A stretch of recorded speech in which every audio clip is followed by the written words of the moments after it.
Hello and welcome back to Cooking the Books, the podcast which takes us through 4 food moments from the books of our favourite A-lister food writers. It's about life, culture and politics all through the prism of food. And this week I'm with Olia Hercules, the award-winning food writer who put Ukraine on the map and then found herself fighting to keep its stories in the headlines as Russia razes it to the ground. She's a fighter, this woman, and with her Russian best friend, Alissa Timoshkina, has raised millions through their Cook for Ukraine campaign, which has inspired thousands of pop-ups all over the country, not just to raise that money, but to keep that rich food culture alive in our hearts and minds. A mother of 2 small children, she's also a juggler. She wrote her latest book, Home Food, Recipes to Comfort and Connect, in lockdown, and created a hugely successful Patreon channel for her endless creative content. I asked her how it feels to bring a new book out in the middle of a war in her homeland. It feels weird, is the completely honest answer. You know, what can I do? I mean, it's my work, and I've worked on this book really hard. And as you say, you know, I started writing it when my son Wilfred was only 2 months, and we've just kind of entered the first lockdown, which was, you know, it's that kind of feeling of uncertainty of what's going to happen in the future. You know, I think as humans, we're kind of used to be guided by some kind of a timeline that you make up in your head. And both the pandemic and now this war, I guess, is forcing me to try and be a little bit more in the moment, actually, because there's just no way that I can imagine planning for the future. I couldn't then, and more so now. I mean, it's really interesting actually reading it because it's time travelling in a way. A lot of the work that you've always done has been about really capturing the spirit of your country, really celebrating what it is and really going deep into the culture and looking at the food as a way of accessing this place that a lot of us didn't know anything about.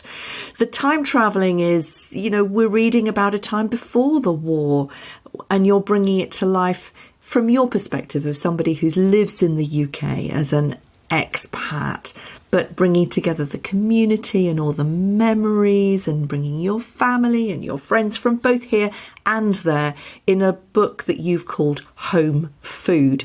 I mean, it's quite prescient, really, isn't it? Yeah, as I mentioned, maybe it's the kind of, obviously the situation is not the same, but there have been such turbulent changes in everyone's lives, and it felt really important to write about comfort and about family at the time. I normally would go and visit Ukraine 3 times a year, and then suddenly during the pandemic I wasn't able to go and see my mom and dad, and I wasn't able to travel either because, you know, I've always considered myself not just a cookbook writer, but a bit of an anthropologist in a way. You know, I always wanted to tell people's stories and to travel, whether it's Ukraine or Caucasus, or, you know, I was planning to go to Central Asia, and all of a sudden I couldn't do that anymore. But it meant that I could slow down a little bit and stay at home and tune in to what I cook at home, why, some dishes that I used to cook but don't cook anymore, and kind of to delve into that a little bit and to tell a bit more of my own story, my friends' stories, my family's story and history. So yeah, it was a therapeutic process, actually. It really helped me. I bet. And the subtitle is particularly prescient as well. You know, Recipes to Comfort and Connect. Who would have known that would have such a different kind of meaning now? Does it feel that you are able to connect with your homeland when you're talking about these recipes now, or does it make it unbearably sad? A little bit of both, I think. You know, 3 months ago, I only felt unbearably sad. In fact, I couldn't really even manage to cook. There were feelings of guilt and actually just no desire to cook, or if, you know, just thinking about, I don't know, things that my mom grows up, things that my mom makes, just made me feel so utterly devastated because, well, we didn't know what was going to happen in the Kherson region, and then my parents left, and now we don't know when we will be able to go back. So, but yeah, now I'm kind of going into a different stage, I think, psychologically. So now there's a mixture of things. There's a mixture of a sweet kind of nostalgia and a positive feeling, as well as this sadness that accompanies it. I mean, you're a fabulous storyteller. You always have been. You've always had this wonderful sort of anthropological sense of telling stories about your homeland. It feels to me, and to thousands, millions of other people, that ability to tell stories has really kept us thinking about Ukraine as a country with people and culture and richness through these last 3 months. That's been terribly important to you, hasn't it? Particularly through the Cook for Ukraine campaign, which I've been part of as well. I've been doing pop-ups as well, and lots of people have been getting involved in this, largely to keep that real spirit of Ukraine alive. How important has that been to you, and what's the feedback from these thousands of people felt like to you? Incredible. It was. I knew that people would support, but to be honest with you, I had no idea that it would be with such feeling and such strength. And and even if Ukraine is dropping from the headlines, I can still feel that people are still there and they're supporting. And it's been not only important to me, but also to my family, because I would send, every time I would see a Ukrainian flag, or even just a little ribbon on somebody's gate, or I don't know, anything to do with with supporting Ukrainians. The other day we were at a festival, the foodie festival in Essex, and there was this man with a really big goatee, and it was blue and yellow. It was any of these little signs I would just send to my mom and my dad and my brother and my extended family, and it would really pick up their morale, and make them feel supported. It has been really extraordinary. I mean, I was driving through France recently, and we were in Orléans. We had a stopover, and the whole of the central street was covered in Ukraine flags. It was just extraordinary. I think, so many people are absolutely with you. Let's talk about your relationship with Ukraine, which has fueled this mission to tell stories about it. You've always done this through all your books. I mean, we've told this story when we've talked in the past. I think we first met in 2016 or 2017 for the Delicious podcast. And it was then that you told me your story, which really resonated with me, but also a number of other people told me since. And that was the feeling of not really cooking very much as a child, not really being interested in where you come from and feeling particularly connected. It was leaving it. And you left twice. You left 3 times, actually. You left to go to Cyprus as a teenager, young teenager. You left to come to the UK. And then you left the UK to go and spend some time in Italy. And you bring all those ideas together in home food. But it was that distance that made you feel so connected. Now that you've written about it so much, are you able to understand more about that need to distance before you can connect? Yes, absolutely. I mean, I've realized that I was able to look at Ukraine a little bit differently because of all of these experiences and living in different countries. But now also that's reinforced by my own family being in exile. I mean, my parents could never imagine themselves living anywhere but Ukraine, of course. But there are so many friends and extended family that have been, of my generation that have had to leave, and they just want to be home, And if there have been, because we grew up in the Soviet Union, there's always been this kind of, the allure of zagranica, which means the abroad, that magical abroad, because we've been behind the Iron Curtain for so long. And in the Soviet Union, we always wanted to get out almost. And now I can see that my own family and friends, and also Ukrainians that I talk to on social media, they just say, yeah, Europe is nice, the UK is nice, and it's nice to visit as a tourist, but actually we just want to be home. Yeah. And you learnt to cook your way back to yourself when you were first at university, and you'd ring your mum and say, how do you make that thing that you always used to make me? And it was those conversations that really started you were doing pop-ups for your friends and getting that feedback. That's really important. I hear that a lot from people who have the same experience. You cook for your friends and your friends go, oh my God, that's just amazing. I've never tasted anything like that. And you go, really? That's what I've been eating all my life. That really, is it that amazing? And then you start cooking it again. You start thinking, well, there's something interesting about it.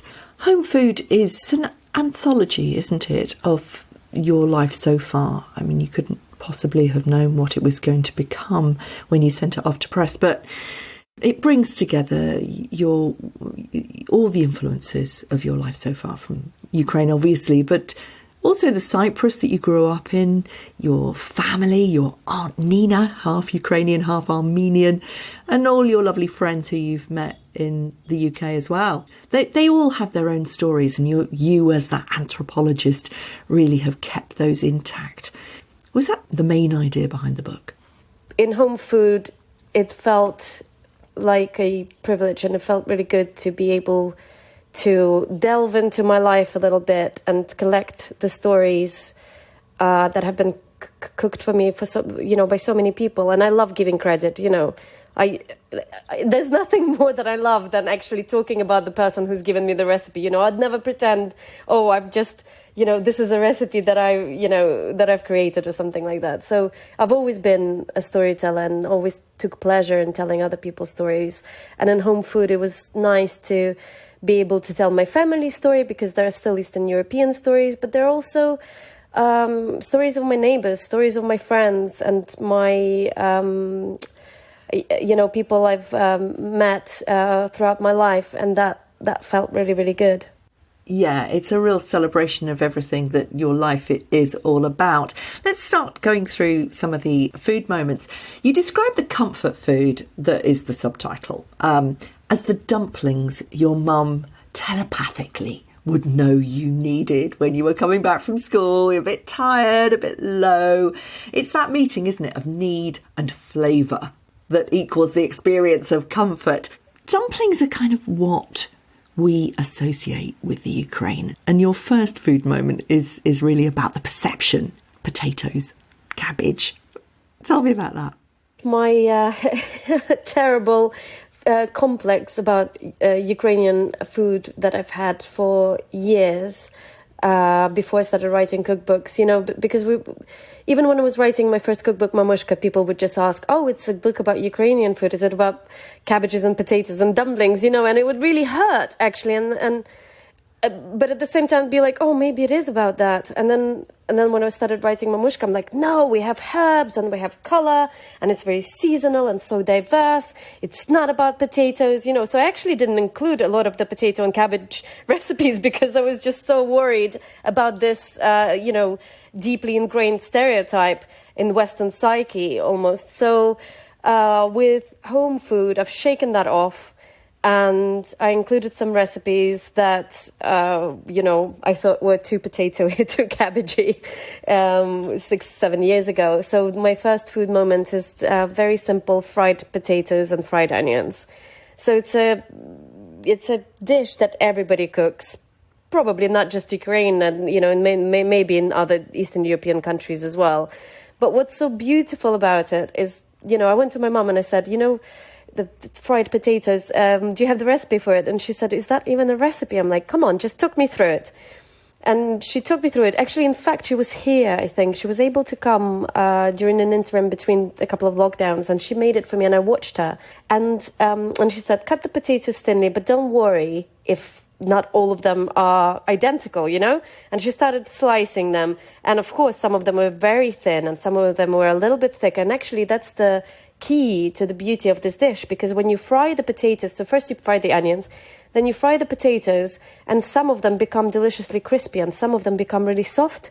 And that's what makes this dish, so, homely and comforting and delicious. I mean, it's just something that if you're left with your dad, for example, for the day and mom is away or something, that's what your dad would cook for you. Or this is something that students would cook for themselves, instead of pasta or something like that. So fried potatoes is the potatoes of my childhood, as I call them in the book, is one of my favorite moments. You've included a lot of recollections of what home food means to lots of the kind of the luminaries in the food world. Jeremy Lee, Sumaya Resmani, Yemisi Arabasala, who's been on Cooking the Books recently, Elizabeth Luard. Why did you do that? What was the idea about that? To be honest with you, when we decided to write a book from home, when I couldn't travel anymore, I just thought, I'm just going to do 100 very accessible, extremely delicious recipes. It's going to be very simple.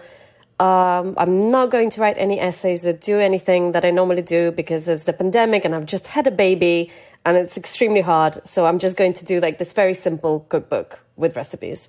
And then it just kind of happened organically, to be honest with you. I think I just happened to write an essay. I wrote an essay about lime trees being in blossom, just like they are now all around us in Forest Gate here. And it just smelled like honey so intensely. And we've already been living in this house for 4 years. And it was during the pandemic. And I just realized how much more observant I suddenly became.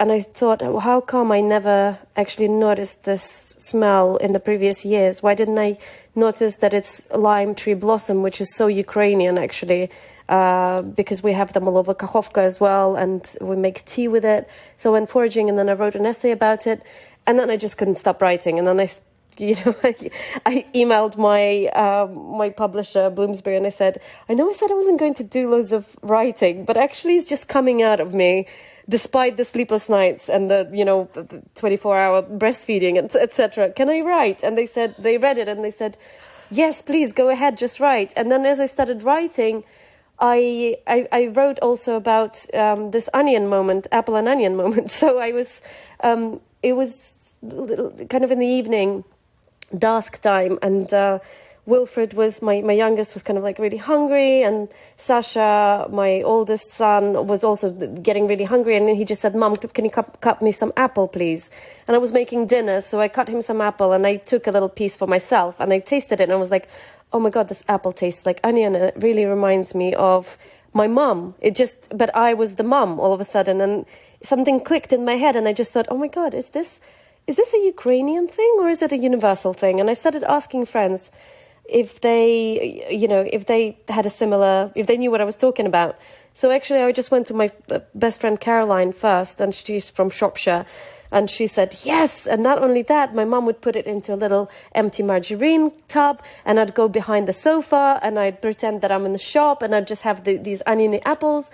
And then I started asking people, from my friends and people in the food industry who are my friends, if they had similar moments, not necessarily about apples and onions, but about something else that would feel quite universal, even if the experience would be different somewhere. But I don't know, I feel like childhood, wherever you are in the world, there are little bits that kind of just make you connect with other people. It's a lovely idea because, of course, they're all talking about their idea of home food. Which again connects us right back to the central theme all the time. These people, these luminaries, who all have the same experiences as we all do. It's a reminder of what food's really all about. And that came into focus during the lockdown, didn't it? Tell us about Parvin and her chicken. So I have amazing neighbours. I've always wanted to have amazing neighbours. I've always tried, but it just never happened for some reason. And then we moved to this house in East London, and it was actually, again, during the pandemic. We had Wilfred, and then our neighbours. So we have this other family opposite us, and Fatima is an amazing baker, and she just started bringing us cakes. And you know what it's like. So literally just had a baby, extremely tired, stuck at home. And they would just drop these little cakes on the doorstep, and we became friends. And then Parvin, who's next door down, also started bringing us food, but not sweet food, but savory food. And she started bringing this, what she calls a Bengali chicken roast. Her and her husband are from Bangladesh, and it was just delicious. It was so good, very spicy, but it just an extremely delicious dish. And she would bring loads, she'd bring just 5 kilos of food, like loads of rice, some pakoras, some this chicken, and it was just so delicious that I asked her for the recipe, and she said, Olia, so we'd have these little conversations from the doorstep, because we weren't allowed to she wasn't, able to come in. And she just said, Olia, after the pandemic is over, please just come over to my house and I'll just teach you how to make it. And she did. And when she did it, I said, Pop, is it okay if I include this in my book? And she said, yes. And so it's a really nice community here. We're so lucky. Yeah, all of our neighbors are just wonderful, and it feels really nice and warm. I actually, unfortunately, I don't know, even in Ukraine, we didn't really have a relationship with our neighbors. I don't know why. Our family, we have had a huge family who also lived in the same town or in the village nearby, so we were all kind of tight-knit, but we never had that kind of sense of community for some reason.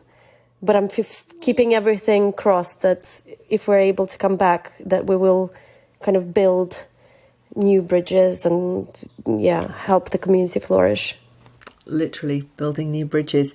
Your brother is on the front line in Ukraine at the moment, and your third food moment is his salad. You can't possibly have known when you sent the book off to press that it would be so amazingly poignant to be talking about his salad. First of all, how is he? How's he getting on? How's he managing? So he's good. He's in Kiev, and he actually got this new post. So he's the head of logistics to do with food. Sorry, I don't know what the actual official name for it is, but basically he's responsible for providing food supplies for about 6,000 soldiers, which is quite a job. And he's doing well. He's saying that it's actually quite hard to find some really common kind of regular vegetables that you'd put in a borscht, for example, so beetroot and cabbages, because most of that stuff in huge volume comes from my home region in the south. If Ukraine is the breadbasket of Europe, then Kherson region is the fruit and veg bowl of Ukraine, and that's been blocked off, so he's having trouble with that. But a little bit of good news is that a few weeks ago he managed to find 400 kilograms of strawberries, which acted, it was just a huge kind of source of boost of morale for everyone, I think, because it's a beautiful little sweet treat and, made everyone feel good, I think. How does he feel about his salad being in the book? I mean, it just must be so weird for you to pass this information on to him, to show him the recipe in the book, and yet he's, in such a different world. I don't know, he's a very kind of chilled out person. he didn't, he was just a little bit bemused. He was like, oh my God, why did you put that in? It's just a salad that I made. He wasn't really, I don't know. Yeah, he was just bemused, I think. But to me, it's important, this salad, because he came to Kakhovka, so that was last August, I suppose. Yeah, last August. He came to my parents' house and he said, oh, look, I make this really delicious salad. He moved from Lviv to Kiev and he stayed with his oldest son, who's 21. And Nikita, his oldest son, is actually a good cook, but he cooks really good kind of meat dishes. And Sash loves vegetables, and he just said, oh, we were lacking some vegetables. So he started making the salad. And it's it's a really interesting technique, actually. So even though he says, oh, it's not special, I think it's really special. So everywhere in the book, it's about those recipes that seem simple, but actually there's just little technique or little, idiosyncrasy that kind of makes you a better cook. And his salad does that. So there's an interesting technique for frying aubergines where you cut them into cubes and you dry fry them first. And then at the very end, you add some oil in, so they are kind of soft and crispy, kind of, but not greasy, if you know what I mean. And then you add really ripe tomatoes and tarragon and basil and coriander and all of these herbs and red onion, and it's just a really delicious salad that I love. Your final food moment is your mother's easy honey kraut. We've got to talk about kraut, obviously, because we're talking about Ukrainian food. So this again was something that she came up with when she came over in that little lockdown gap. Tell me why you chose this one. It just was a really sweet and beautiful moment for both of us. So yeah, my mum came in winter, actually in December, so it was quite grim, and it was in between the two lockdowns, and she actually helped me with home food so much. Wilfred was still little and we had no childcare, and she was supposed to come and actually help with childcare, but she ended up testing the recipes and actually even helping me develop some of them. And she just said, you know what, you're so busy right now, the traditional way of making kraut, some people bash it with pestle and mortar or something, but my mom normally just goes in with her hands and kind of like massages it into submission, you know what I mean? Like, she's really strong. I've always found that really hard to do, the massaging it. And she said, look, I've got a new recipe for you. No need for massaging, no need for any extra kind of effort. You just create a brine, put the chopped cabbage in, put some honey in, some spices, etc. And it's such a beautiful kraut. And she made it, and it was so delicious.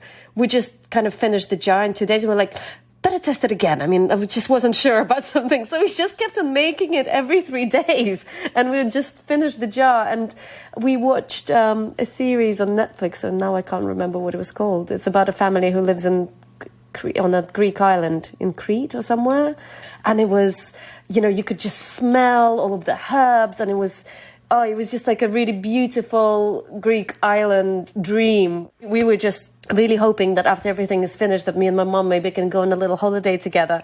And at the end of a really difficult day of testing, especially I think it was the week of all the sweets, testing all the cakes, we'd be so tired that we just couldn't be bothered to cook anything, and we'd just open a tin of a tinned fish.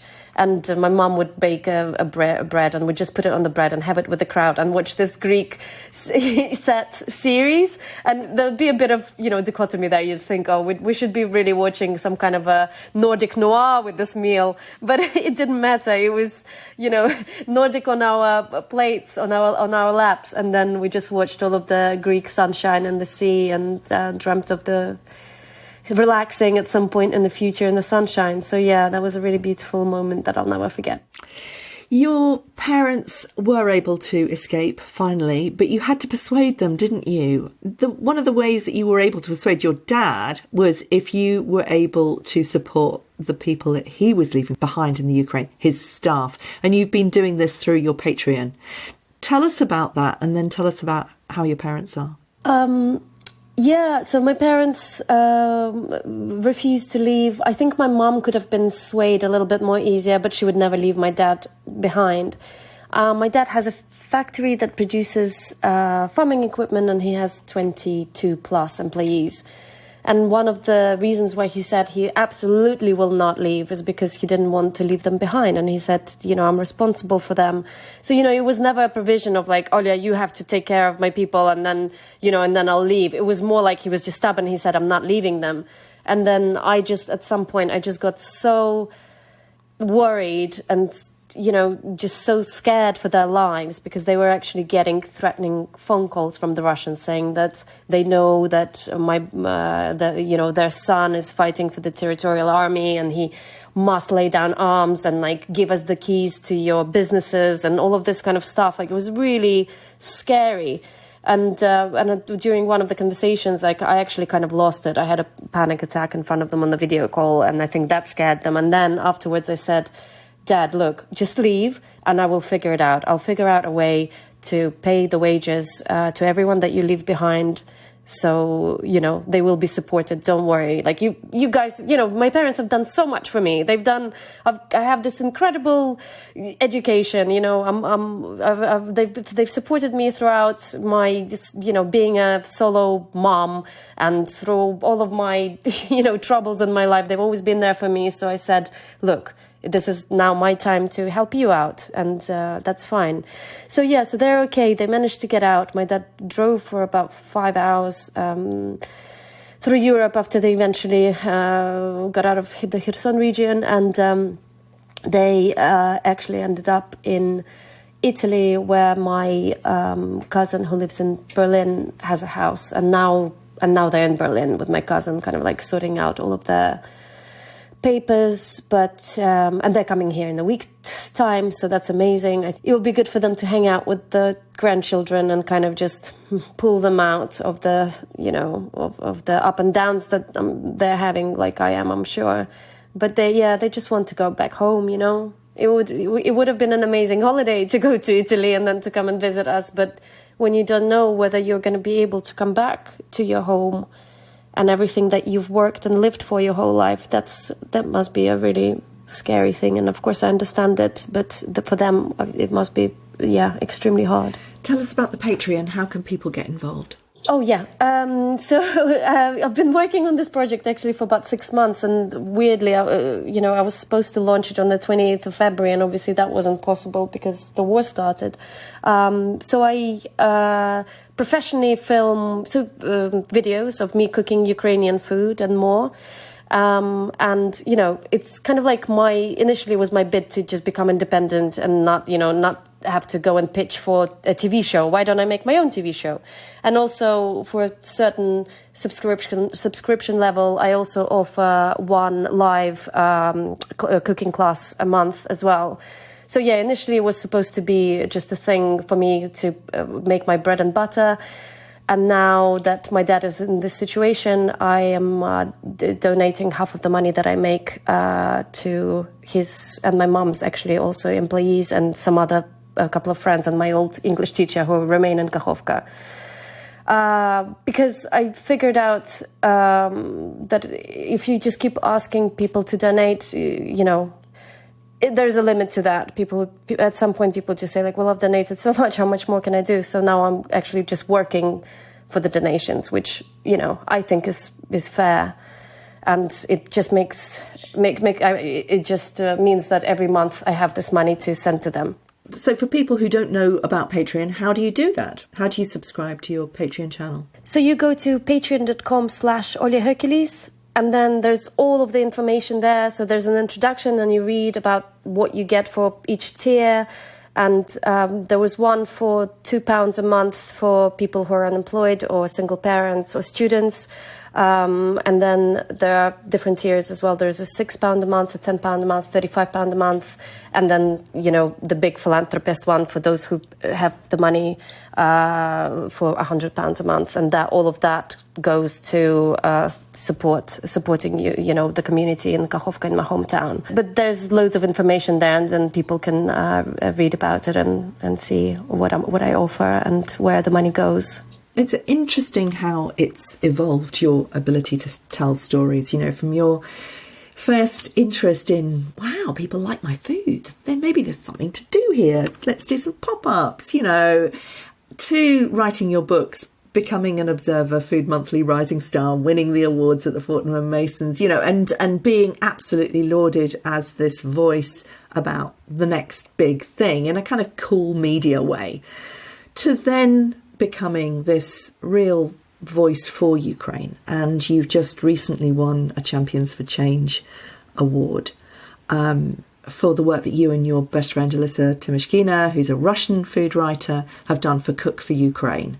That's been really quite extraordinary, hasn't it? How it's managed to capture the public imagination. You even write that you're on a mission to tell the stories of Ukraine in Home Food, which was sent to press before the war started. What is that mission that you have to tell the stories of Ukraine? Since actually the war started on the 24th, I am becoming more and more kind of aware of how little people knew about Ukraine. I've always, when I wrote Mamushka in 2015, so many people didn't even know where it was on the map, even though it's a country bigger than France. Like it's not counting Russia, it's the biggest country in Europe. And Ukraine is rich with the people's stories, its language, literature, the arts, history is so interesting, and people just don't really know much about it. They're learning more now since, we've been in the news so much. I wish that it happened for other reasons, but yeah, I think it's since the the war started in 2014, I just kind of came to this realization that it was really important to bring Ukraine out of that kind of Soviet quagmire. Because for ages, Russia just kind of dominated with its culture. It didn't let, it suppressed the language and the idiosyncrasies of Ukrainian culture and other countries that belonged to the Soviet Union. There was a real imperialist colonial oppression of Ukrainian and other cultures. And it's really time to tell people about us and food is a huge part of Ukrainian culture. It's a massive part of Ukrainian culture. And interestingly, that's exactly what the Russians are doing. Again, they're forcing Ukrainians to speak Russian in that same sort of imperialist tradition. You wrote on one of your Instagram posts that and this is way back, when the war first started, there was an urgency, a kind of a missionary zeal about you, that you said, it's all come together. I now know what all this has been for. I am made to tell these stories. There was a real energy about it. There's a real impetus. What? Tell us about that. Well, I grew up in a family of real storytellers. So my whole life, and usually actually it happened during big family lunches, when the whole family would get together. My mom is one of 6, so she has, siblings, and then they have children and they have their own children. So the extended family is really big. And we would get together for big holidays and in the summer as well for people's birthdays, etc. My birthday's on the 5th of July, so we'd get together. But also when I was a kid, and the adults would sit around the big table and they would just tell stories, and sometimes they would repeat, and you would just know which story is going to come after which. And there was always this really strong, powerful emotion coming with those stories. They were beautifully told and also extremely, emotionally told. So the adults would be crying sometimes, and sometimes they'd be laughing, and it'd be kind of, go from one to another, this kind of roller coaster of emotions encapsulated around this table. And there's a saying, it's a Ukrainian national pastime to be anxious, to be worried about something. And, it actually does have a reason. We're such an open country and we've been through so much. And my whole life, I just had this kind of like buzz behind my chest, that something is coming. I don't know. Maybe it's something that I've made up now that I feel like, but I feel like it's just my whole life I've been preparing almost for this event. And when it happened, after the first kind of initial shock, you just realize, okay, but I know it within my DNA, maybe somewhere.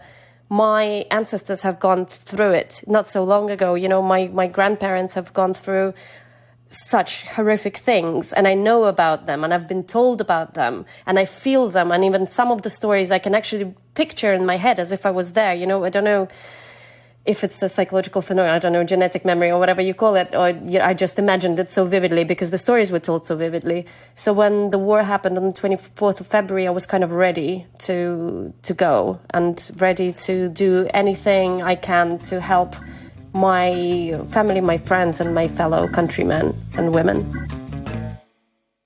Thanks for listening. You can read the transcripts to the show at gillysmith.com. Just click on podcasts. Please do get in touch on social media. I'm at Cooking the Books with Gilly Smith on Instagram, where you can follow my adventures in cookery with Leiths online. Check the show notes and on Instagram for full details to get the Cooking the Books discounts on Leiths cookery courses. And I'll see you next week.